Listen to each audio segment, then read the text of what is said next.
match pa lang.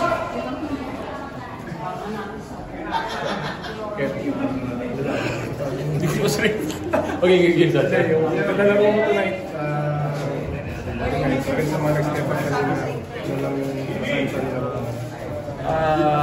Of course, all by God's grace naman lahat yan. Coach Long emphasize yung minutes namin if you observe it.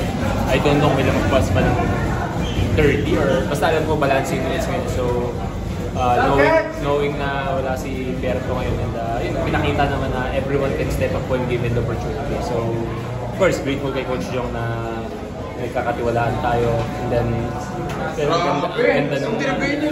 ganda ng resulta kapag nag-deliver lahat eh.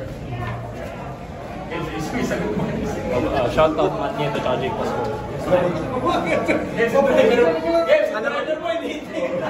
Salamat sa pagbabalik, guys. Welcome back. Nalaro ka ng maayos din sa Inares.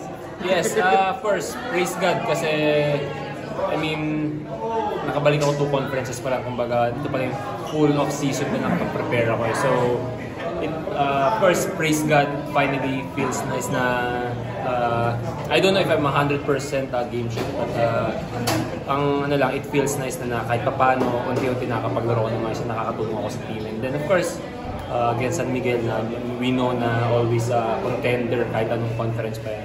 And of course, defending champions na Kaya kumusta yung optimism mo this conference dahil galing mo lang sa magandang performance ng Philippine Cup, Binapos.